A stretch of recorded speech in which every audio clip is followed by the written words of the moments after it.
Hello, everyone. I think we can start now. Thank you for joining us today.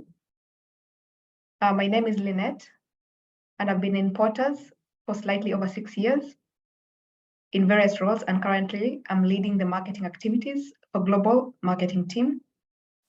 I hope you enjoy today's webinar and learn something. As you already know, we have a special guest today who will talk about employer branding for recruitment businesses. But before I introduce the guest speaker, I would like to share some background information about Porters and what we do in the recruiting industry. Then after the guest speaker's presentation, I will touch on how technology can be leveraged to maximize output and finally conclude the session. If you have any question during the session, please type it in the Q&A taskbar. You can also send in your questions anonymously. Now, let me give you a brief introduction about Porters.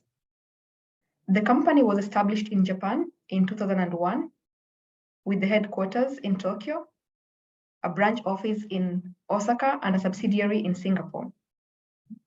The main solution offered by Porters is an all-in-one cloud-based ATS CRM, which can be used in human resource businesses such as recruitment, staffing, maid services, RPO, outsourcing, and such. Currently, we hold the #1 share of Japan market, and we have a client base of more than 2,000 companies in Japan and overseas. We also have presence in 11 countries overseas. These here are just some of our clients.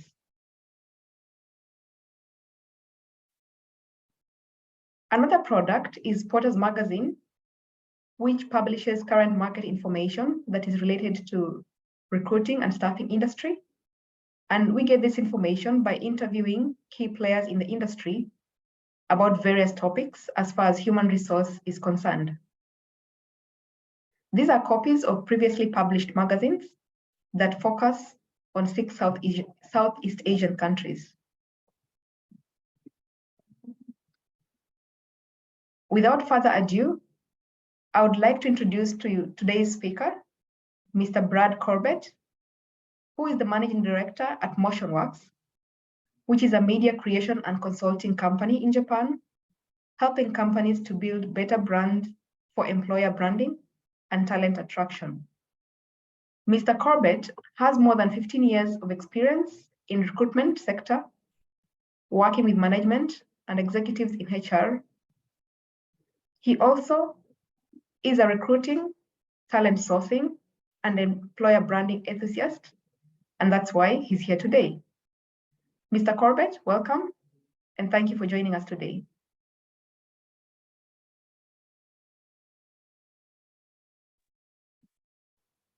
Thanks, Lynette. Am I live now? Yes, you are. Okay. Okay. Oh, and I can control the slides there. Yes. No, thank you very much. Thanks for inviting me to be a part of this webinar. And yeah, happy to share my thoughts and insights and talk about employer branding in Japan, so and globally as well. So, okay. Yep. Let me. I think I can control this slides. Okay, there we go. So again, thanks for inviting me to talk today on this. I'm obviously going to focus on employer branding and talent attraction and how it relates to kind of the market today.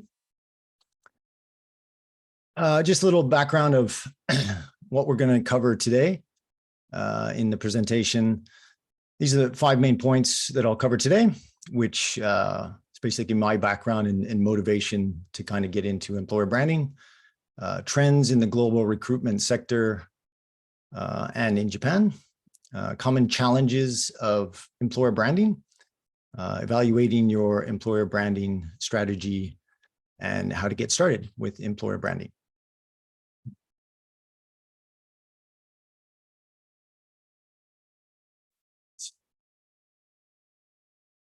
So a little about myself. I'm originally from America, but I've spent most of my adult life in Japan, and about 15 plus years was spent on traditional recruiting, and more recently rec-to-rec recruitment and employer branding.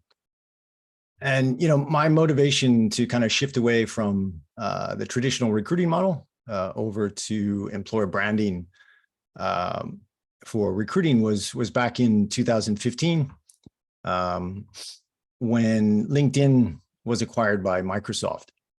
And we started to see companies mostly from the US and Europe start posting a lot of employer branding videos, which were being pushed to the top of most feeds. And ever since, video is still the most engaging content, I think, for employer branding. And that's what we've been trying to help companies and recruiting agencies over here create.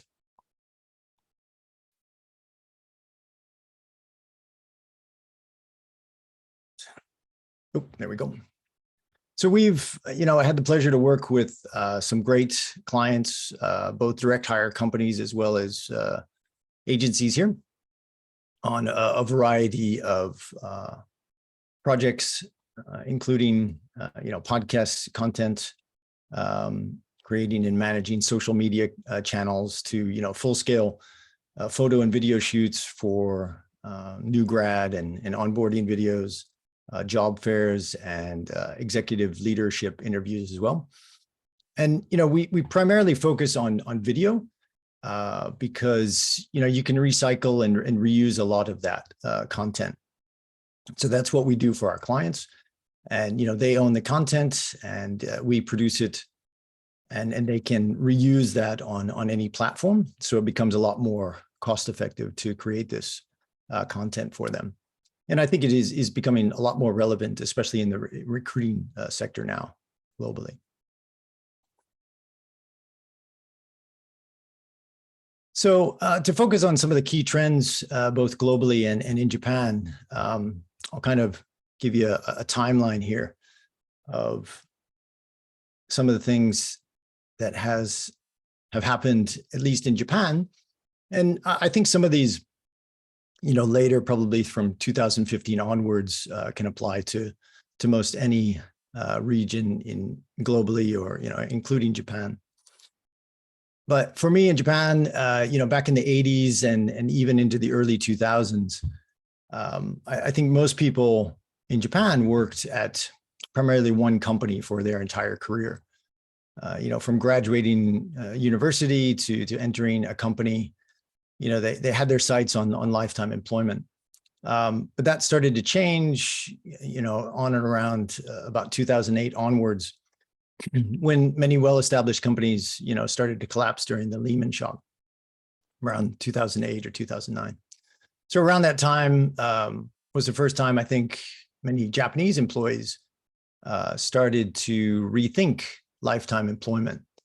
And I mean, I remember when I first started out in recruiting back in the early 2000s, that, recruiters and headhunters were kind of a myth, right? Like, kind of a spy-like agency that, could magically find emails and phone numbers of people and call them and take them away from their companies. And it was a bit crazy. Like, most candidates I spoke to had never been in contact with a recruiter before. So like 1 out of maybe 50 people, had never been contacted by a recruiter or a headhunter before. But now that's changed a lot, so when I call candidates, almost every single candidate has been contacted, at least 5 times by another recruiter or agency, and they're probably already in the process, in the interview process, and have offers from, multiple companies. So it's changed a lot in the last 20 years, and probably even more so in the last 5 years or so. And, it's becoming a lot more competitive, and the number of recruiting agencies in Japan and globally has increased, and is increasing, and the ability to source, good candidates and build trust and relationships with them is becoming harder for recruiters. And now with, so many tools and social media applications and platforms, the job of a recruiter is becoming much harder now, I think. These are just some of the things that I listed that have happened around the timeline here, basically. Traditional job boards like CareerCross, DieJob, and some other ones.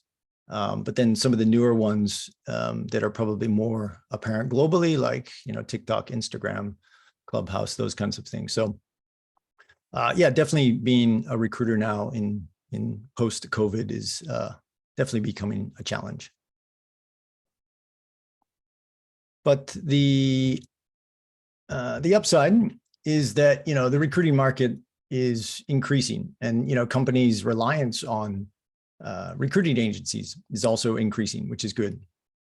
So this infograph shows, basically the top 3 regions globally for growth in the recruitment sector. And according to Yahoo News and some other news sources, they predict that an increase of anywhere from 5% to up to 8.1% growth in the recruitment sector globally by 2029. So that's a lot. I mean, I think there's a lot of buzz on this, and I think a lot of agencies are trying to ramp up, their competitiveness in the market globally. So this is good news. But at the same time, as I mentioned, it's also getting much harder to connect and build relationships with good talent in the market. And this is one of the main reasons why companies and agencies in particular, should start putting more emphasis on employer branding to reach those candidates and really engage with them. So some of the main challenges of employer branding. Sorry, let me jump to my just here.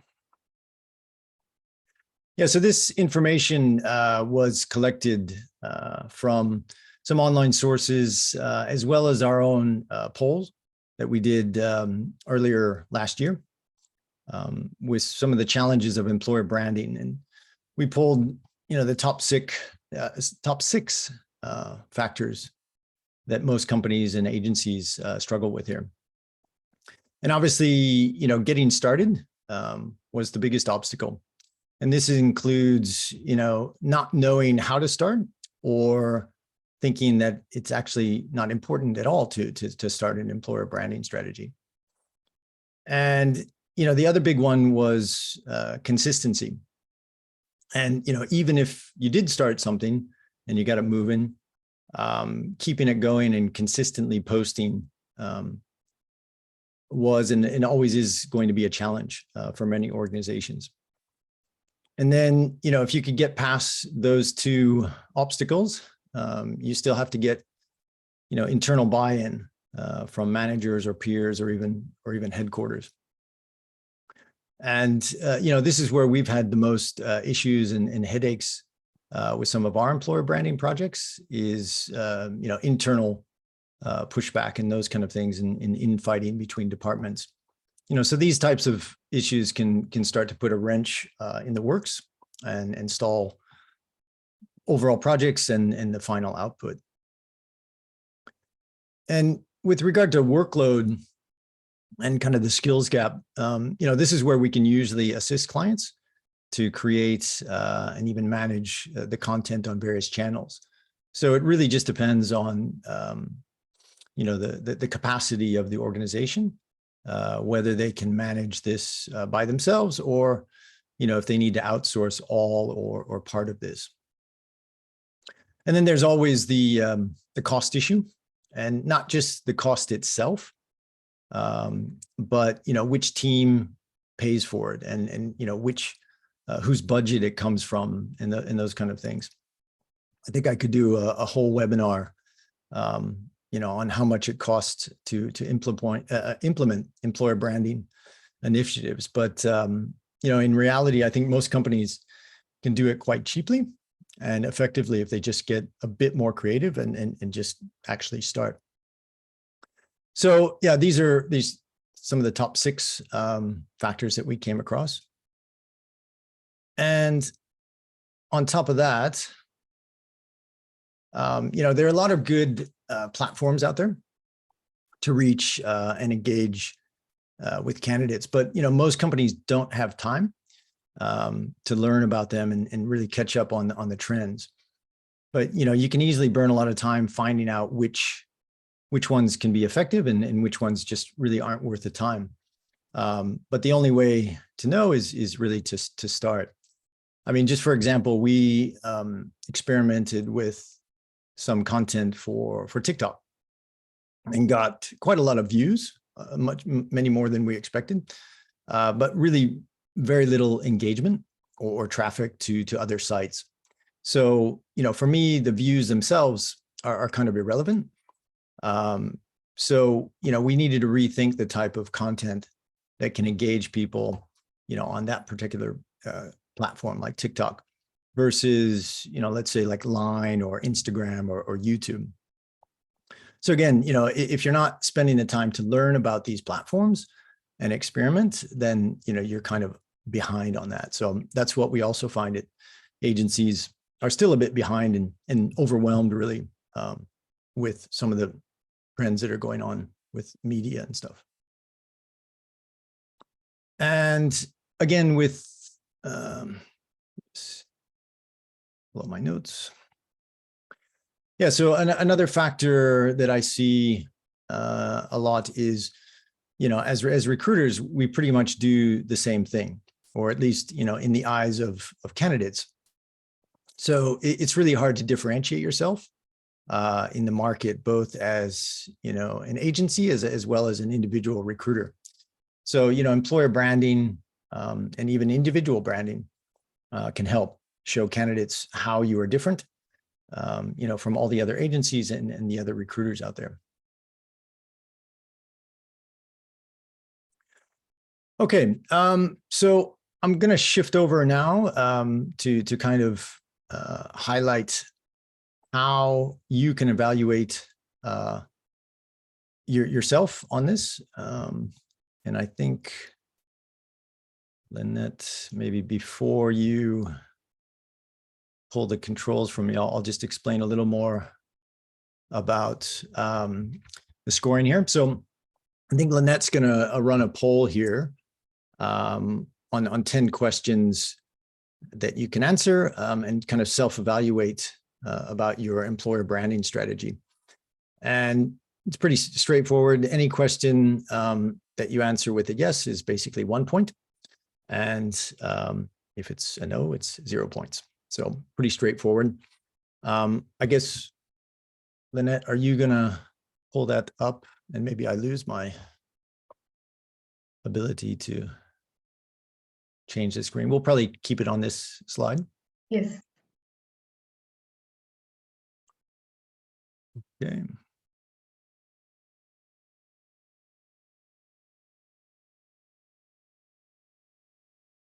Okay. So I think we'll give, I hope everyone can see that. And I think on your own screens that those 10 questions will come up with just the yes or no. And then if you can go through and answer those, I think Lynette will post the results once most of the people have completed it. I think most of the questions are fairly straightforward, but maybe the two that might not be so easy or a bit vague are probably number 8, talking about, if you have a strong employer value proposition, defining what strong is might be a bit difficult. And maybe 10, if you're comparing your employer branding over your competitors, again, it might be hard to assist if some of your competitors are actually doing them or not. So those are hopefully straightforward questions that everyone can answer. And if your answer is maybe, or you don't know, it probably would count as a no.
If you have any trouble accessing the questions or the poll, please let us know.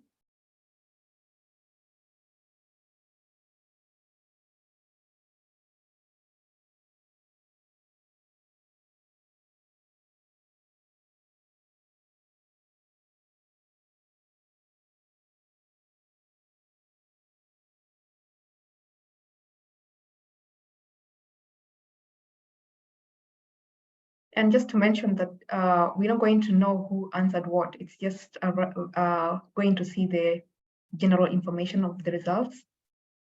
We won't be able to pinpoint on who answered which question in what way.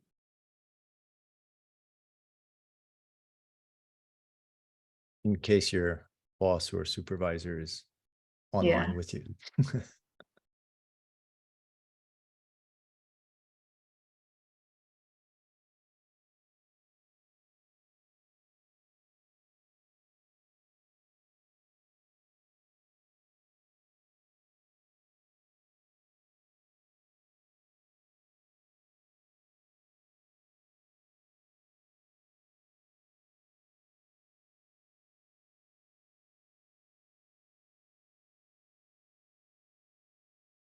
If you still would like to submit your answers, could you please raise your hand?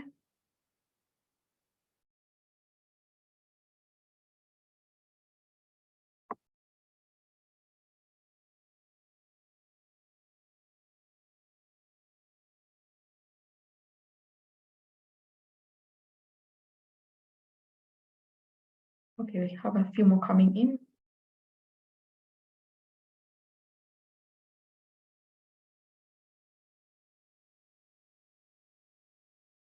Any other person who would still like to submit, please raise your hand.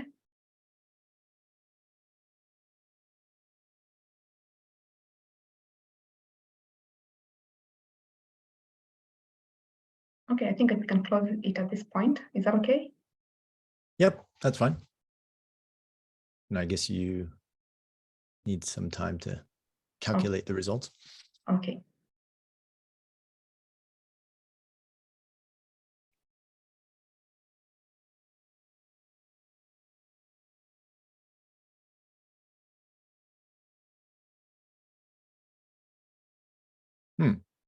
Interesting.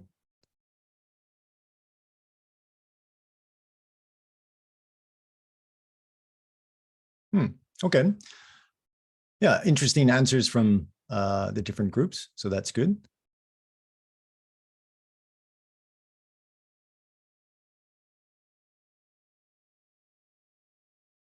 Yeah, I mean, I think some of the points on these, maybe if I think you're going to say these, Lynette, as well.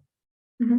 Yep, which is good. So definitely, it's interesting to see the variety of answers on there and what companies are doing well and maybe what they're struggling with. So, okay. Do I have controls again? Let me give them back to you. Okay. Yeah. There you go. Okay. Thanks.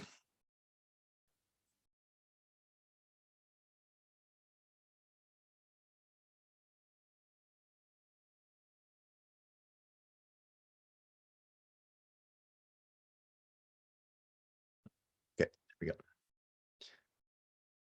Okay. So yeah, I think if you remember how many you answered yes and no, for anyone that scored 5 points or more, that's a pretty good indicator that you have some good things in place to develop or continue to develop your employer branding strategy, and have a higher chance of having a good ROI on your efforts, I think. And obviously, if it's less than that, that's also a good indicator that maybe it's time to put some things in place to start building an employer branding strategy or increase some of those. And some of the slides later that I'm going to talk about are how to do that. So it'll be interesting to see if the next few slides people can relate to some of the content and ideas that we can share.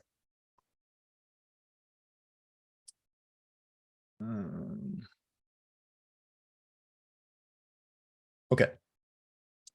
So yeah, going into this slide here. So this is looking at low engagement content, low touch, low engagement content, and versus high engagement, high touch content. So just to clarify what I mean by low touch, low engagement content, it basically means content that does not trigger or inspire an emotional connection from the end user, meaning maybe a candidate or clients that you're trying to reach, to follow up or take action on the content that you're posting. And, the list on the left here with the X's, there are probably many that would maybe disagree that these are low engagement. But in reality, in a competitive market, a candidate-driven market, these things really do not create a strong employer brand and do not foster engagement and do not really differentiate you from some of the others, especially if we're doing the same things like job posting or salary guides and stuff like that are basically saying the same thing. And also, even career pages that don't really, I mean, some agencies focus on, they have a portal for candidates and clients, but sometimes they don't even have a portal for, potential joiners to the company. But even if they do have a career page, it's sometimes quite limited. So thinking about even on the career pages, who your audience is, are you looking to get non-experienced people to apply, or even very experienced people? And do you have a page that complements those and content around that? So, if you don't create content around that, you're losing a huge potential to attract people from the market.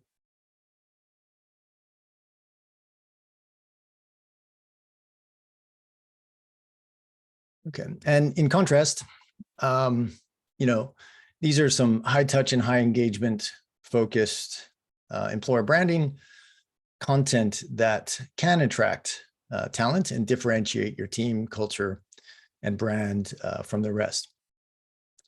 And I'll show you some examples on the next slides of how to do that. But basically, this is just to compare what the difference is between low touch, low engagement content versus high touch, high engagement content, or things that can lead to higher engagement.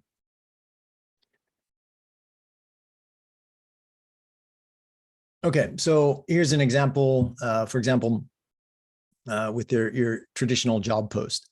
Of course, we need to post a job, but you could also create a link on that job that directs to a web page, that talks about employee insights at your company, like an employee spotlight for someone doing that job right now in the company. That could be in any form, a video, a podcast, or even just a blog about the team or some new joiners or individuals. And, the ideas are endless, but, it's just relying on the job itself or the post itself is just not going to produce much engagement. So complementing that with maybe high touch, high engagement type content. And, at the same time, another example, let's say you've created a career page, with some content and maybe some open jobs to apply for. But, if you could also add employee insights page and maybe an interview with one of the hiring managers on the interview process or something like that. And, a combination of both of those or something, you're going to get a much higher engagement rate and maybe even a higher application rate, and complement the the low engagement content or page. So these are just some of the ideas that you can do to kind of mix it and kind of increase your engagement with potential candidates and clients.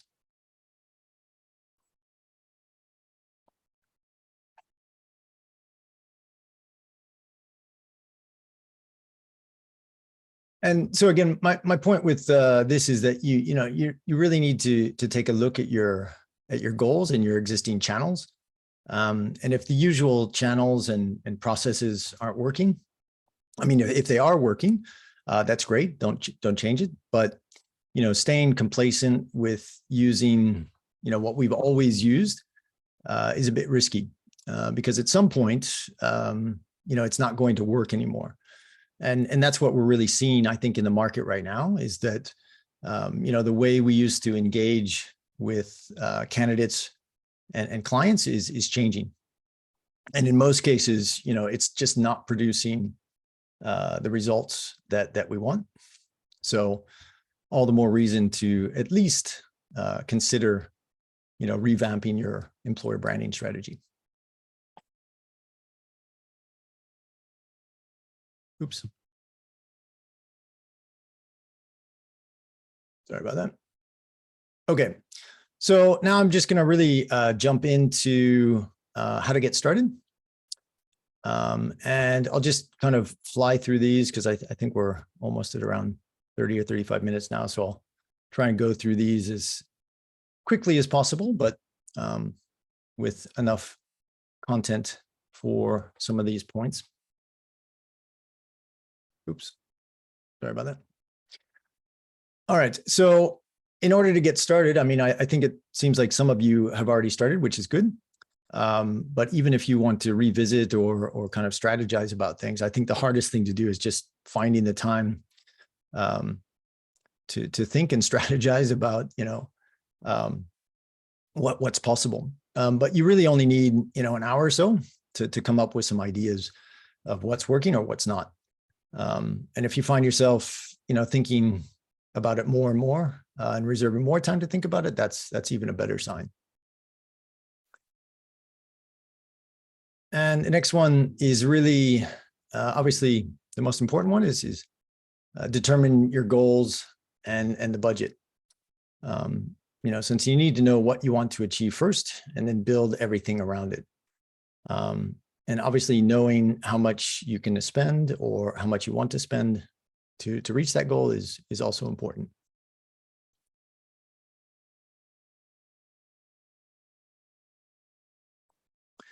And then in regards to metrics, yeah, I mean, a lot of companies have, pretty good strategies and some good content in place. but some of them never track the engagement rates or channels of where the engagement is coming from. So this is, a really essential step in leading to a more effective strategy, is really knowing where your target audience is. And, if you have no metrics or no data at all, then, that's a good place to start creating and posting content and start tracking it soon, to gauge where your audience might be and what they're interested in.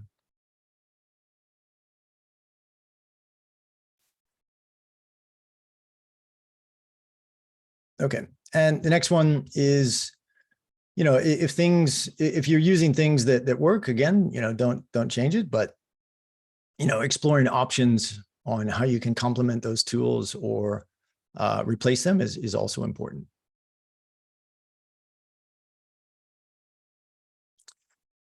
Then once you have all those things in place, then, it's really, you can start putting pen to paper or pen to whiteboard, to develop a strategy around that.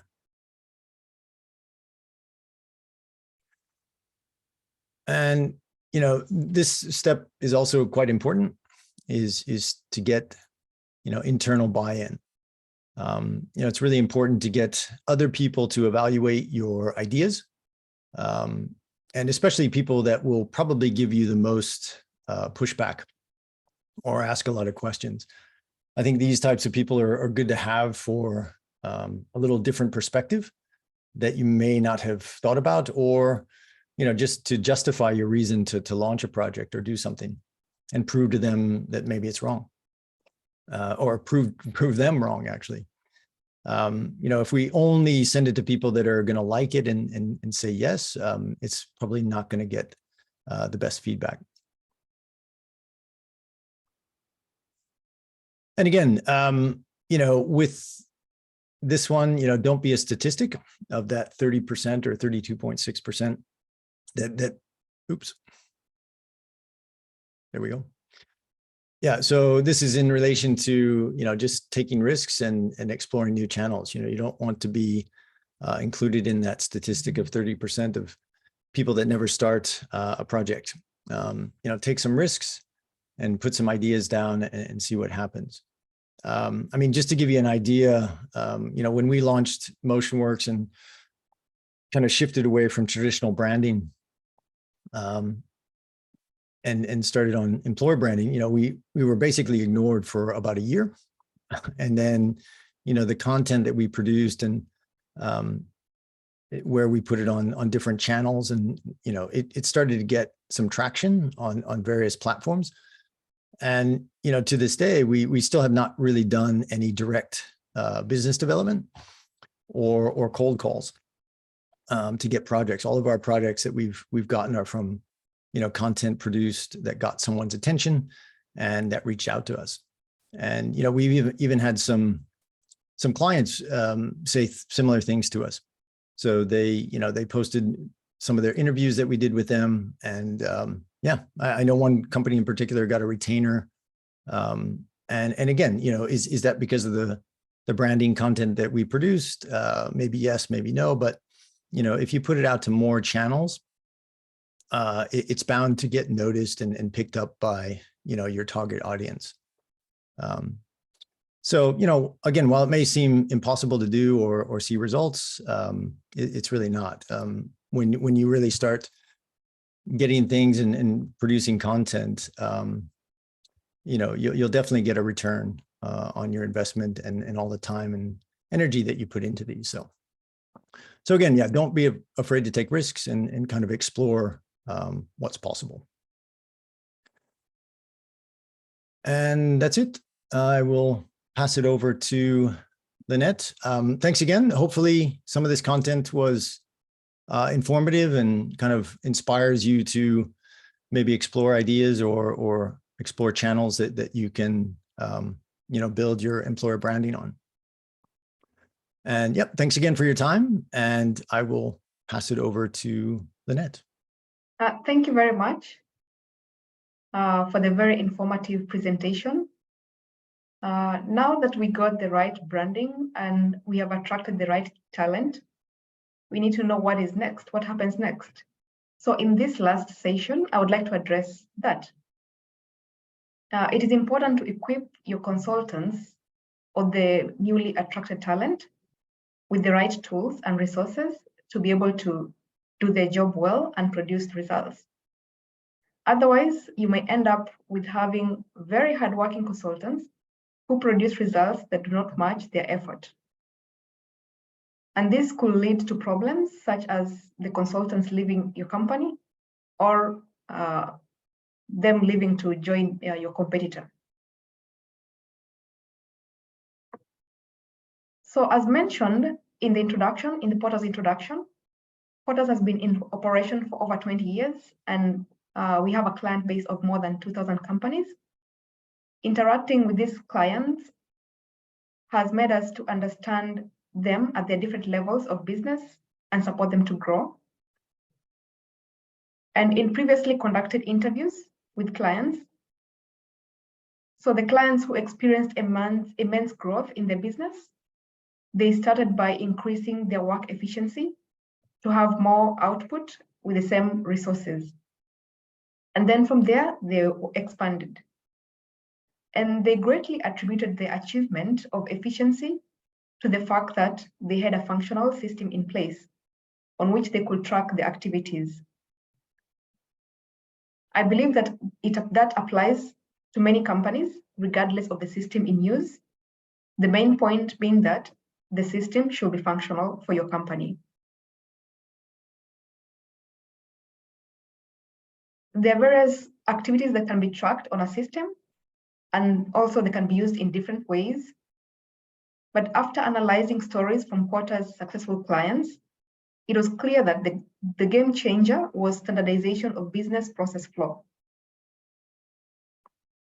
The clients also added that standardization was complemented by other contributors. The supporting contributors were visualization of progress, establishment of goals or reviewing existing goals, improving individual and collective productivity, deployment of best practices across consultants, and managing all the relevant information centrally and running the cycle repeatedly, and each time improving. So defining the elements in the business process and standardization of the process are the deeper issues that need to be addressed.